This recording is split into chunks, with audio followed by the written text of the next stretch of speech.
देखा जाए तो बहुत खुश भी थी और थोड़ी सी नाराज भी थी, क्योंकि पिछले 7 साल की यादें उसे रात भर सोने नहीं देती थी और अब स्वस्थ बैठने भी नहीं देती थी।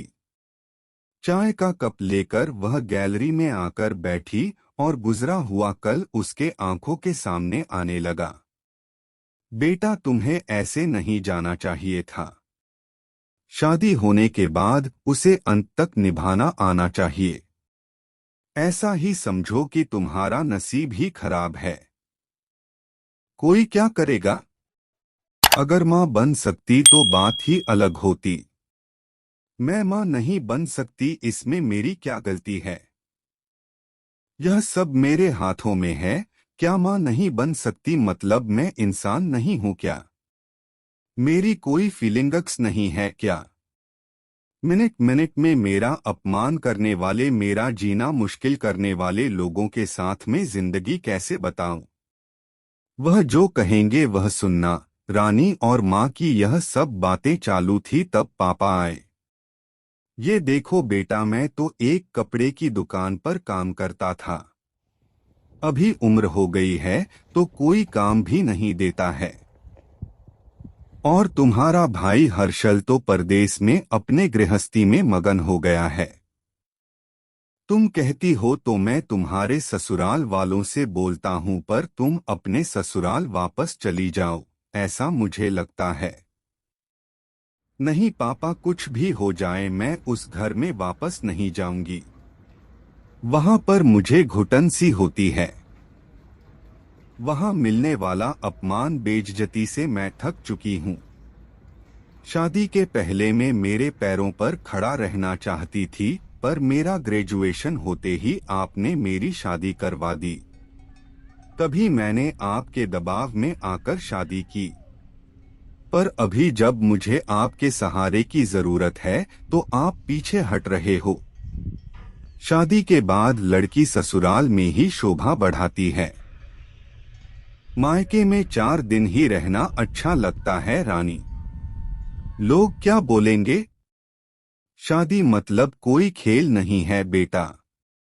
पापा गुस्से में ही बोल रहे थे। उस घर वापस जाना अब मुमकिन नहीं है पापा। मैं आने के पहले से ही डिवोर्स पेपर पर सिग्नेचर करके आई थी, क्योंकि उन लोगों को सिर्फ मुझसे बच्चा चाहिए था जो मैं उन्हें नहीं दे सकती। अरे, इतना बड़ा निर्णय लेने से पहले हमें एक बार पूछना तो चाहिए था ना। जन्मदाता है हम तुम्हारे। पापा शादी होने के बाद में आपको बताती थी और माँ को भी कि कैसे छल होता है मेरे साथ वहां पर। 2 साल में कभी मुझे मेरे मन मुताबिक रहने नहीं दिया। जब मेरी रिपोर्ट आई और समझा कि मैं कभी माँ नहीं बन सकती तो वैसे ही इन लोगों ने मुझे अपने असली रंग चालू कर दिया।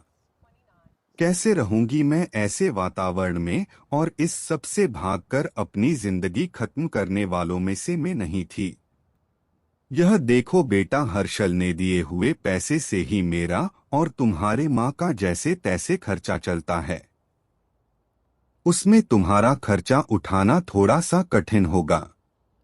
डिवोर्स पेपर पर सही करने से पहले इन सब का विचार मैंने किया था। मेरे पास के सोने के गहने लेकर मैं आई हूँ और एजुकेशन लोन निकालकर मैं 6 महीनों का एक कोर्स करने वाली हूँ, जिसकी आज मार्केट में बहुत जरूरत है। उसके बाद मुझे अच्छी कंपनी में नौकरी मिल सकती है। मैं आपके ऊपर आर्थिक बोझ नहीं डालूंगी पापा। मुझे जीवन जीना है, संघर्ष करूंगी और कमाऊंगी, विश्वास कीजिए मेरा। सब लोग क्या बोलेंगे बेटा, क्या जवाब दोगी उन्हें? माँ आंखों का पानी छुपाते हुए बोली।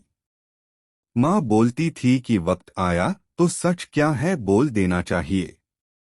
जब मुझे ससुराल में जानवरों के जैसा बर्ताव हो रहा था तब कहाँ गए थे यह लोग? समाज में बड़ा करो, शादी कर दो, बस इतनी ही जिम्मेदारी समझते हैं। बेटियों को बड़ा करके योग्य पढ़ाई देकर खुद के पैरों पर खड़ा करना, यह माता पिता की ही जिम्मेदारी होती है। ताकि आगे जाकर कभी खराब हालत हो तो उसे इस्तेमाल कर सके। तय किए मुताबिक रानी ने 6 महीने का कोर्स किया और तुरंत उसे एक अच्छी कंपनी में काम भी मिल गया। वो बहुत खुश हो गई थी। सब अच्छा चल रहा था। बीच में छुट्टी लेकर माता पिता को नजदीक रहने वाले पर्यटन जगह पर घुमाने लेकर जाती थी। माता पिता बीच में ही दूसरी शादी की बात छेड़ देते थे। कई बार तो लड़कों को देखने के लिए भी बुलाया करते थे।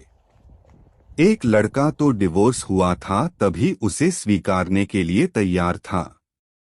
पर पहली शादी ने ही इतने दुख दिए थे कि दूसरी शादी के लिए उसका मन तैयार नहीं था। ऐसा कितने दिनों तक अकेली रहोगी? जब तक हम दोनों हैं तब तक ठीक है, पर हमारे जाने के बाद तुम्हारा क्या होगा सोचा क्या कभी? उम्र भी कितनी छोटी है तुम्हारी अभी। ऐसा उसके पापा उसे समझा रहे थे। माँ पापा, आप दोनों मेरी शादी का विचार करना बंद कर दीजिए। आप दोनों को खुश देखकर मैं खुश होती हूँ। मेरे दोस्त सहेलियां हैं ना मेरे साथ। क्यों करनी है दूसरी शादी भला? इतना आसान नहीं है बेटा, एक उम्र के बाद अकेलापन खाने के लिए दौड़ता है। माँ बोली। सच हुआ उनका ऐसा बोलना।